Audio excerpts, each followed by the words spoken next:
All right, good morning. Is that Derek? Derek, can you hear us? I can. Perfect. Awesome. Okay, I'm just checking in. You're our only guest today so far. It is early, but since you're the only guest, I'm going to get our Facebook live feed going. So just bear with me for one moment.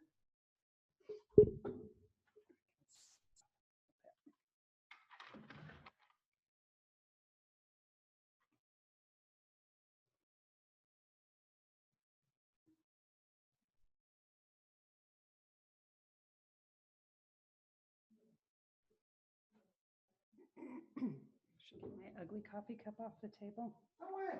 It's part of it. Part of the homespun charm. Yeah, exactly. All right. Okay, let's get Facebook Live up here. And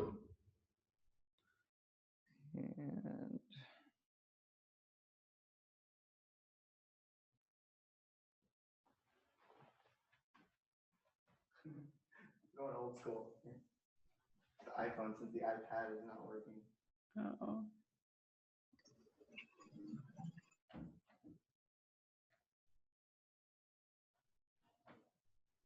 Of course, technical difficulties first morning. Hi, Karen. Hi, Karen. And hi to Derek, too.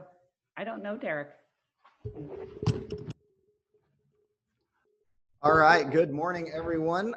This is Kaylan from the Y. I'm here on our very first Coffee with Kaylan, and because I'm a person of transparency, I do need to let everybody know that I am actually not drinking coffee. I drink tea, but the alliteration isn't there for me. I can't tea with Kaylan, but I think somebody, it might have been Derek, said I should go with sipping with Cisco, but I don't know if the connotations. Yeah, in this day and age, that could be problematic.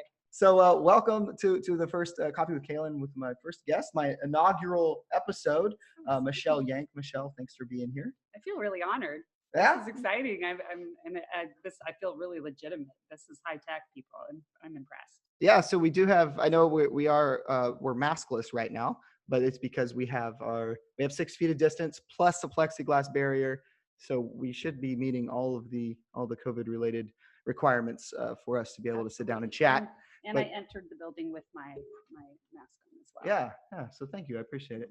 So Michelle, we worked together a lot. I'm very, very blessed to be able to work with you in a lot of different capacities. And one of them, which is Tillamook County Wellness, which is what you are still doing, but that was your current employer was the county. Now you're at Adventist. Can you just tell us a little bit about your role, how it came to be, and what would you say you do here? I try to help people become a healthier version of themselves, and we try to do it at a population level. So I am now the Director of Community Wellbeing at Adventist Health, and it was a division that was created out of the necessity that in order to improve community well-being, you have to invest as a partner in the community. It can't just happen inside your hospital and clinic walls. In fact, we know health happens largely outside of healthcare. And so we have to get into the community to do that. And Tillamook County Wellness was already in that space. So when the opportunity came up for this position, it was a natural fit to tap into what was already happening here and not create something new, but just partner up, basically. And you helped pioneer the Tillamook County Wellness. Like you were there from the get-go. How can you tell us how that came to be? Because it's become pretty impactful in our community. Yeah, so interestingly, through teaching classes at the YMCA in partnership with Tillamook Bay Community College, I helped launch our PE for credit PE class curriculum here at the YMCA in partnership with TBCC, and that brought in a lot of students from the community of various ages and degrees of readiness for engaging in physical activity. That was a different population than I had been working with as an instructor here. And it really opened my eyes at how big the disconnect was between what people know and understand about their bodies and about health and nutrition and movement and the opportunities that we had at the YMCA to help bridge that gap, basically. So I actually went back to school in 2008 to pursue my Master's of Education in Health and Kinesiology to improve my own understanding of those things so that I could be a better instructor. And In that process, I actually had an opportunity to partner with Adventist Health. I was on their board of directors, and I said, hey, I can do an independent study, and I can spend 12 weeks exclusively focusing 40 hours a week on population health improvement strategies. Would that be of interest to you? And of course, at the time, the president was Larry Davey, and he said, yeah, we'd love to have you do that. So I spent 3 months just researching and trying to find a model that was being employed somewhere else in the world or the United States that could be a guidepost for us. And I'll be honest, I fell short. I took away some key learnings though, and through a series of very strange and serendipitous events, it came to pass that we were presented with an opportunity in May of 2015 to basically embark on our own population health improvement journey. And here was all this like background that I had built up. It's been very providential. I can't describe it any other way. No, what I love about you is your passion. And if it's okay, I know that you had some educational barriers when you were younger, correct? Am I wrong? Yeah, I had just plain barriers. Some of it was self-imposed and some of it was, part of my circumstances. And yeah, the YMCA is probably one of the key things that got me out of that space, honestly. Yeah. Yeah. Well, I know that, you had mentioned that you had eye issues. And so to me, like when I hear more and more about you and then I see your level of passion and your level of drive, I mean, to go back to school, get that education, bring those pieces to our community, help launch this amazing initiative that's been going, the Year of Wellness that ended up turning into Years of Wellness that ended up turning into Tillamook County Wellness. That passion is one of the reasons I'll follow you into a fire. And I guess that's a bad. That's terrible analogy. A bad analogy right now, but I appreciate the sentiment behind it. I would, because and that's why when you bring up any movement to me and say, "Hey, there's an opportunity," I'm on. I ride your coattails, and I'll happily admit that because your passion, your level of drive, the level of success that you have with your projects, it's kind of unmatched. And so, kudos to you. And part of that passion that I've loved hearing about is how the why specifically has impacted your life. Between the two of us, you just last year, or was it 2 years ago, we celebrated your 20-year. Yeah, I've been working as an instructor here since 1998. Yeah, so between the two of us, we got 40 plus years of YMCA experience. Yeah. And tell me, why did you stay involved so long? Because I know in our conversations, we have, life's a roller coaster. No matter where you work, it's a roller coaster. So having a 20-year devotion to an organization is almost unheard of these days. That back in the day, that was the thing. You stayed involved, and that's what you did. You had one job forever. But now people just don't do that. And so to have your level of involvement for 20 years is just fantastic. And so what drove that? What's your quote unquote why story that drove you to be involved with the Y for so long? I really believe in what the Y stands for. The pillars of the YMCA, the caring, honesty, respect, responsibility. I think those are just ingrained in me. I will say that is one of the things that my upbringing did provide me, was a really strong foundation in taking responsibility for myself and understanding the importance of being honest and being a caring person, being compassionate. And so those are hardwired in my DNA. I wasn't the recipient of a lot of those things as a young child because I did have some barriers. I have amblyopia, so I only could see out of one eye. Grew up having an eye patch over one eye when I was in early elementary school, and we didn't have a lot of resources. I didn't have nice clothes. I didn't have nice haircuts. I didn't feel like I fit in. And so I struggled a lot with my self-worth and my ability to fit in as a young person. I was also probably, you said, I have a lot of drive and passion. I had those things as a child, and they were unbridled and misguided and misdirected. So I think it's safe to say I joke around, but I think it's true. I may have actually had like oppositional defiance disorder as a child. And so if I felt threatened, I reacted inappropriately and aggressively. And so I really struggled for a long time. I was also brought up in a home with two working parents. And so the hours of the day that they were at work and we were home for summer, my sister and I, by the time she was 11 and I was 8, we were home by ourselves. And um, I, I'll say this to everybody listening: idle hands are indeed the devil's work, and I am living testament to that. It's just not a good space for kids to be in. They need a constructive, supervised environment to spend their time in.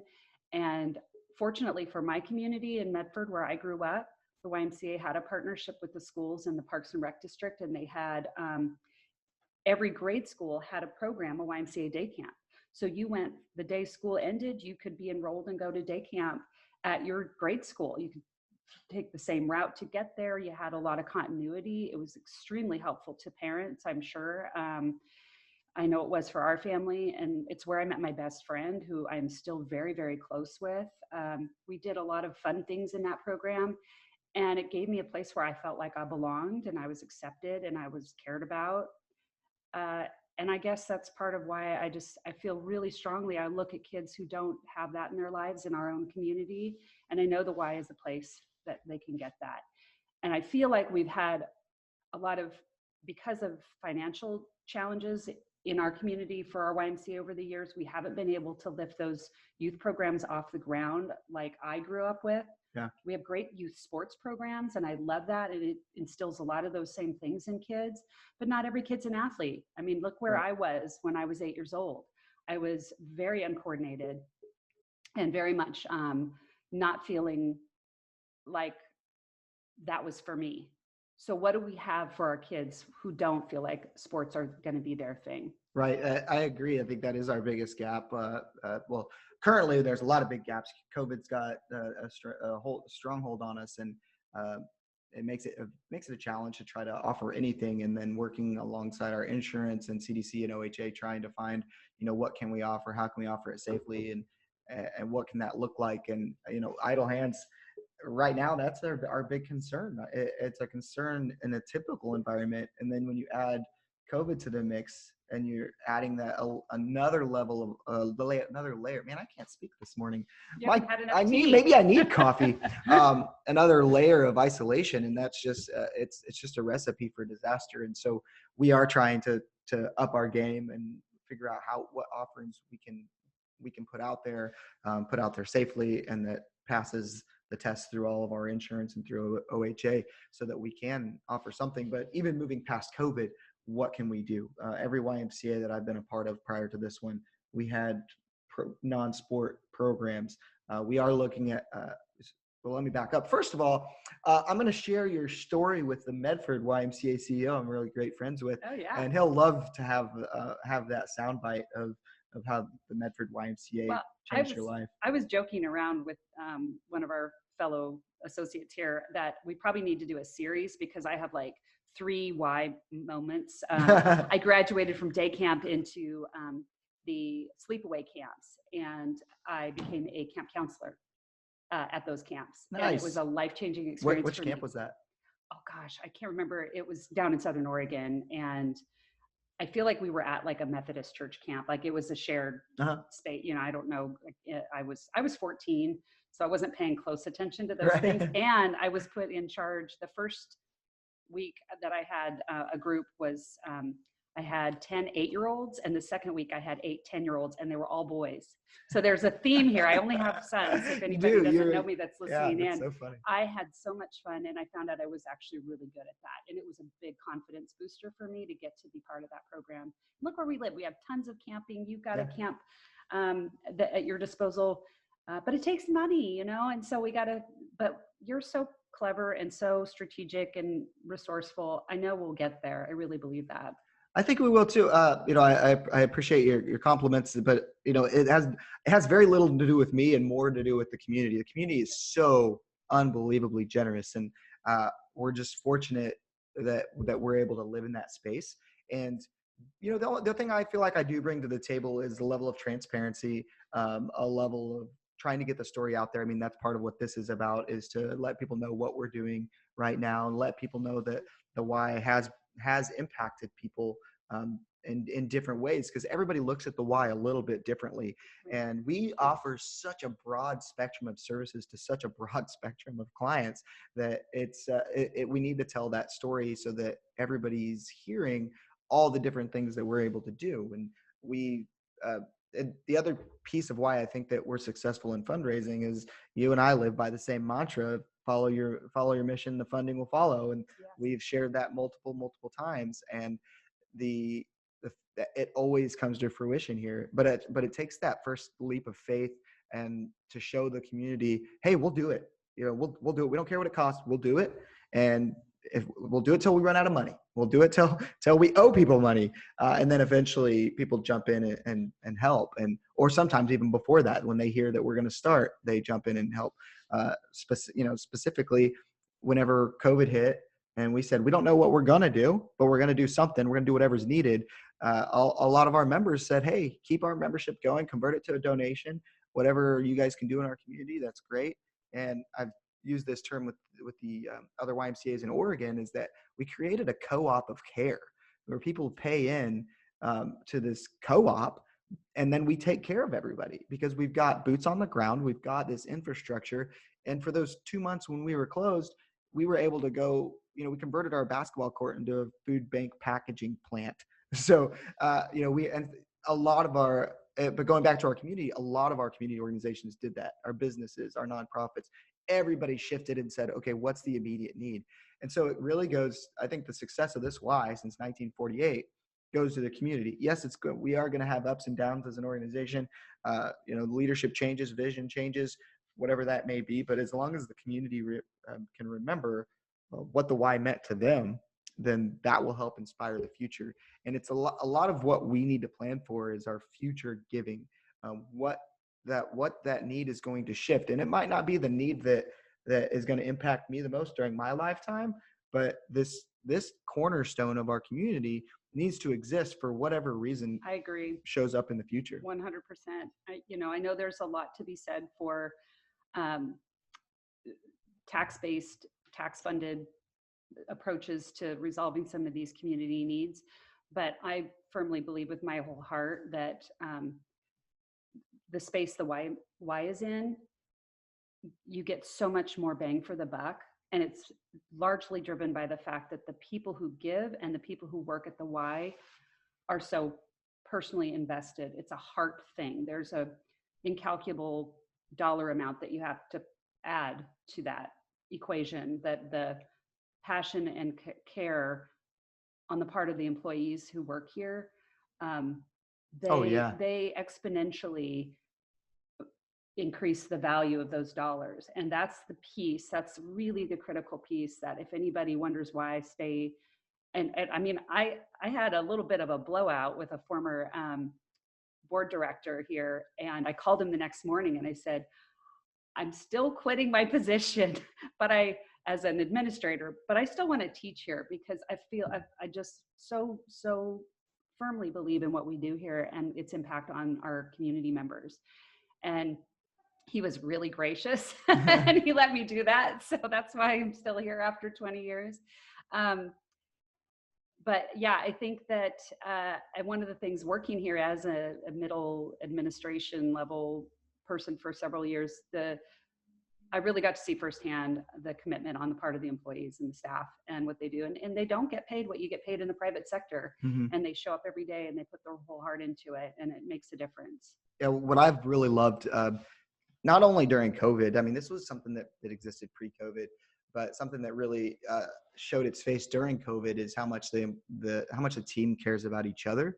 Mm-hmm. And even, like I said, before COVID, if someone was having a hard day or someone was having a hard week or whatever the case was, some staff member, whether it's full-time, part-time, whatever, would say, hey, I can cover that. I can cover your shift for you.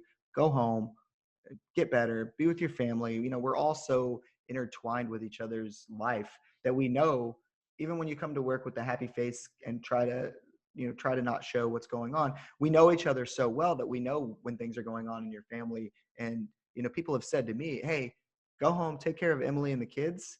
We've got this.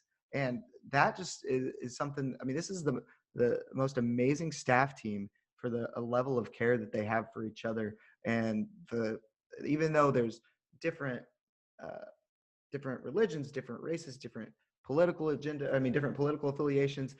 Everybody in these walls loves each other, and Well, they're it's amazing. demonstrating the values that the Y stands for. They're Yeah. being caring, they're being respectful.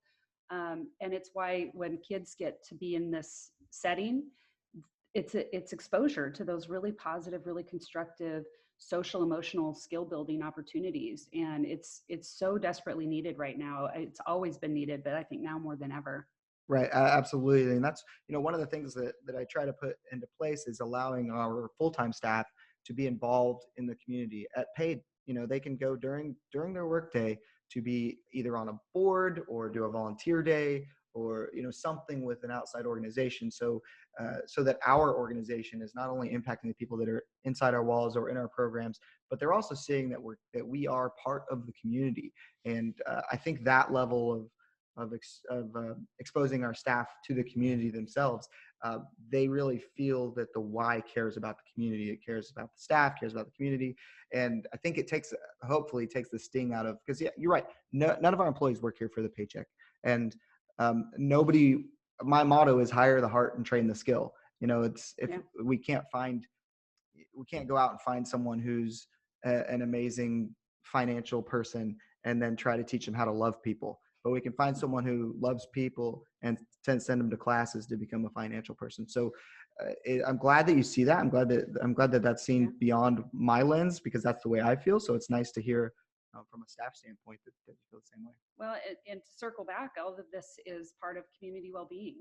If people have good work-life balance and feel a sense of job satisfaction and care and concern among their coworkers, they are healthier people. They have fewer chronic disease risk factors, despite maybe not making as much money.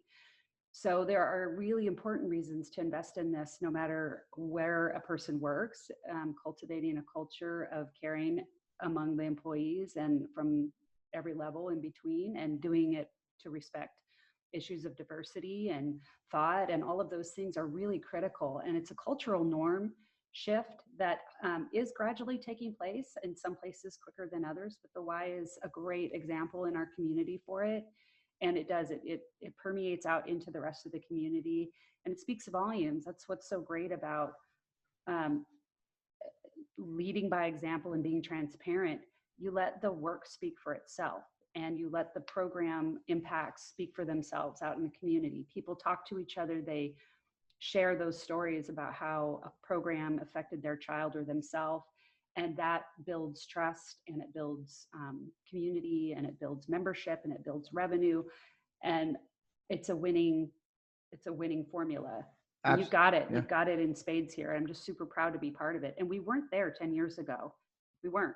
I'm going to be really honest. That's why things went a little south for a few minutes with my YMCA relationship. But you've done so much, and your board and your staff and the community have all really pulled in together. It's really been a remarkable. You talk about me being successful. The turnaround for the Y, I've worked here 20 years. I've been here a long time. I've seen it in its iterations. And this was a pretty rapid turnaround. It's been fun. It has been a challenge.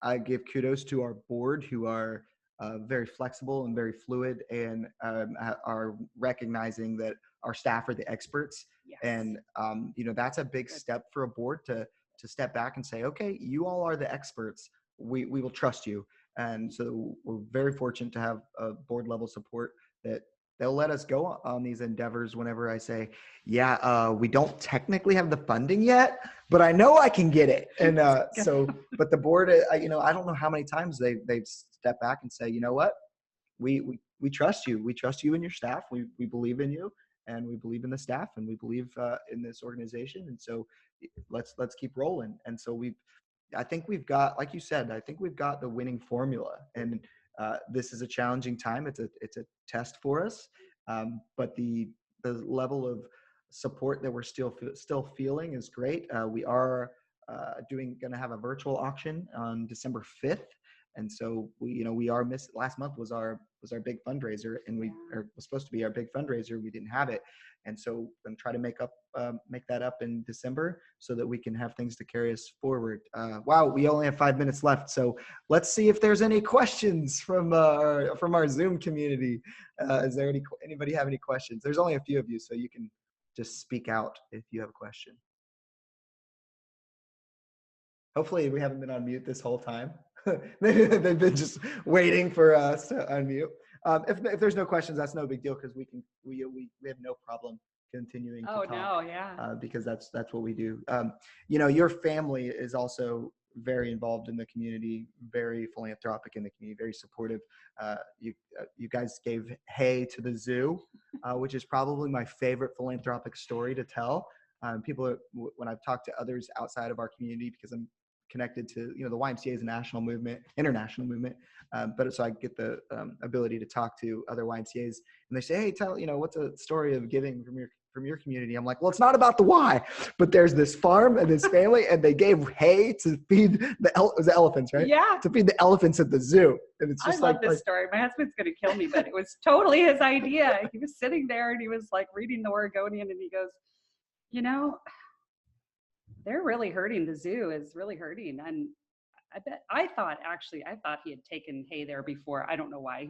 People don't realize this, but Yang Farms takes hay to a lot of, we export, we sell to exporters, and we sell to organic dairies. It's not all just coming to Tillamook. There's pretty diverse operation there. So he was like, those animals, the giraffes, the elephants, they eat, that's the food that they would be, given at the facility. And he was thinking, I wonder what they're doing for that. So it was really great, because he reached out. His brother is on the board of directors at Tillamook Creamery, and they reached out to the stewardship department, Paul Snyder, Yep. Mm-hmm. Tillamook County Creamery Association, and they, between the three of them, hatched a plan. And the creamery actually is who donated the money to pay for the hay, and then we donated the hauling and coordination, logistics of everything. And it's actually been an ongoing thing now. What started as a one-time thing has become a kind of we're helping out through COVID on an ongoing basis until things normalize for the zoo. So it's a really cool story, and everybody feels really good about it. It's one of those little bright spots. I love that story. And almost what I love more is the fact that it's not something that, you're not standing outside with a megaphone saying, look what my family did, look what we did. And that's what I love about you. I'm already in trouble for saying as much as I know. Well, luckily we only have a few viewers, but they already know. Yeah. I love the humility that your family brings to the table. I love the humility that you bring to the table. I love working with you. Like I said earlier, I will follow you anywhere. That's what I'll change it to. I'll follow you anywhere. It's been such a pleasure. I love one of my, we talk frequently, and we come up with some harebrained ideas. A lot of times that just stem from a phone call saying hi, and then we just go down this rabbit hole. And so it's been fun changing the world with you. And so it's been exciting. I love having dangerous thought leaders like yourself to work with in this community. It's been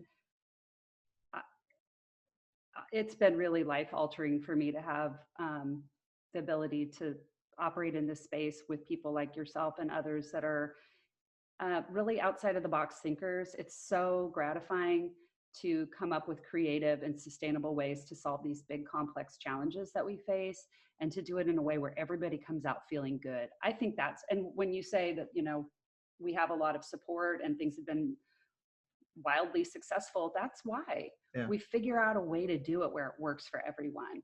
And those solutions are out there. We just have to be creative. We have to get outside of the narrow thinking, and to have, if I were out there by myself trying to do it, it wouldn't be working. But we have enough of a critical mass of those kinds of leaders and movers and shakers in the community, if you will. And they're in all different, it's not just a certain sector or a certain echelon of class or society. This is a space that everybody can be brought to the table and be part of the solutions. Yeah. So. Yeah. And one thing that I'll just mention real quick, I love that all the staff in the building believe that our organization can change the world, like change our community, change the world. And because they come with these ideas and they say, hey, the Y can do this. The Y can do this. Like we can do this. And and sometimes, I thought I was the dreamer, and I thought I was like someone's got to hold on to my feet to keep me from floating off of the earth. And some of our staff, the stuff they come up with, and I'm like, yeah, let's do it. That's awesome. And it's cool to be in a space that they feel like they're in a space and they're part of something. Because that's what we always talk about at all these conferences. We say, we wish our staff felt like they were part of something bigger. And I feel a lot this year because of all the crises that we've faced over and over and over. And the staff keep coming and saying, okay, like, how can we do this? Can we partner here? Can we, this is going on. How can we get involved? And I love that, because I don't think anybody here looks at it and says, this is just my job. Yeah, I think it's an undertapped resource in every organizational setting. And I encourage, if this gets out to a broader audience through shares, I really encourage people to invest in